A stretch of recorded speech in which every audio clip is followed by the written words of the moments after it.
Hello, नमस्कार, सुप्रभात मेरे दोस्तों। आप सबों का यूट्यूब चैनल में स्वागत है। चलिए दोस्तों स्टार्ट कर लेते हैं। ये बहुत इम्पोर्टेंट क्वेश्चन है। ये चेतना सत्र का क्वेश्चन है जो हमारे जो सरकारी विश्वविद्यालय द्वारा जारी किए जाते हैं कक्षा 9 से 12 तक के विद्यालयों के लिए। चलिए दोस्तों स्टार्ट करो। देखिए, इंडिका पुस्तक के लेखक कौन है? तो इंडिका के लेखक मेगास्थनीज है। इंडिका ग्रंथ के लेखक कौन है? मेगास्थनीज है। भारत का सबसे लंबा राजमार्ग कौन सा है? भारत का सबसे लंबा राजमार्ग कौन है? NH-44। क्या है? भारत का सबसे लंबा राष्ट्रीय राजमार्ग कौन सा है? NH-44 है, जो भारत का सबसे लंबा है। भारत संविधान में नीति निर्देशक तत्व किस देश से लिया गया है? भारतीय संविधान में नीति निर्देशक तत्व किस देश से लिया गया है?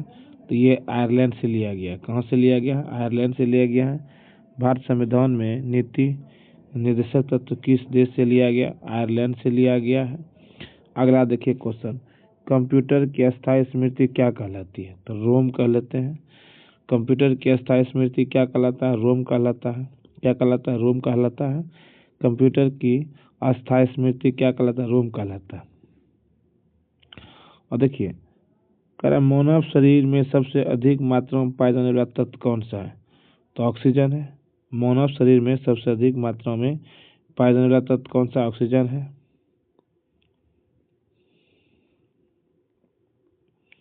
अब देखिए कुछ हिंदी के इम्पोर्टेंट है। चलिए देखिए हिंदी के बारे में कुछ समझ लीजिए। देखिए, तो कहने का अर्थ है कि देखिए यथाशीघ्र मीन्स क्या होता है?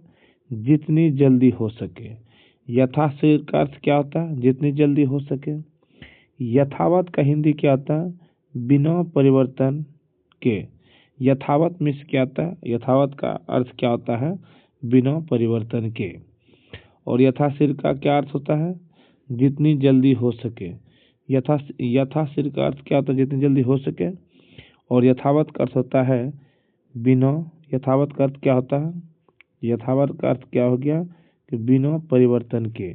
देखिए अनायास। अनायास का अर्थ क्या होता है? बिना प्रयास के। अनायास का अर्थ क्या होता है? बिना प्रयास के। अनायास का अर्थ क्या होता है? बिना प्रयास के होता है। तो देखिए निःसृत मतलब बाहर की ओर। निःसृत का हिंदी अर्थ क्या होगा? बाहर की ओर।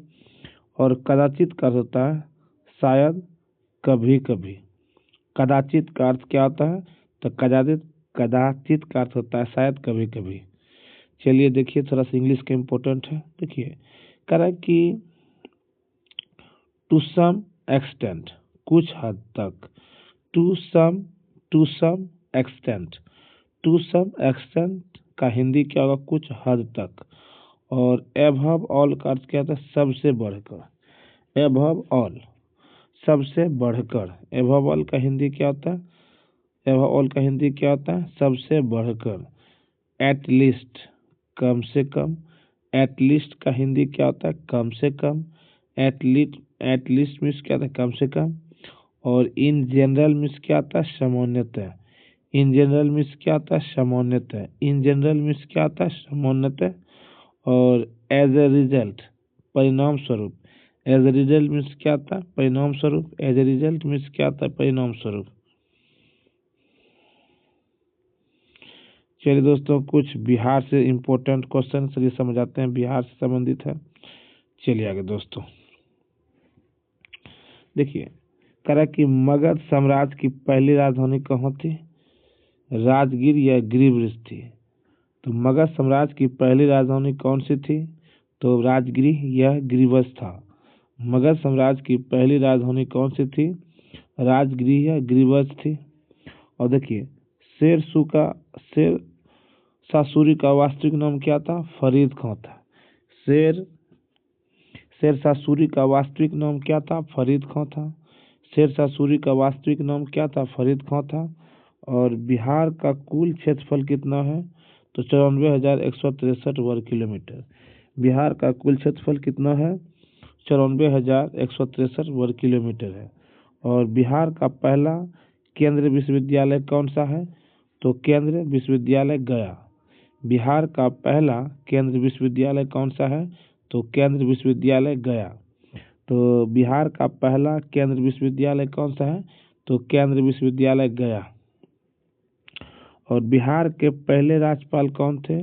तो जयराम दौलतराम, जयराम दास दौलतराम। बिहार के पहले राज्यपाल कौन थे? जयराम दौलतराम।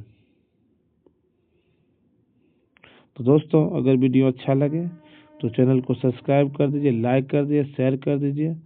अंत में जय हिंद मेरे प्यारे दोस्तों।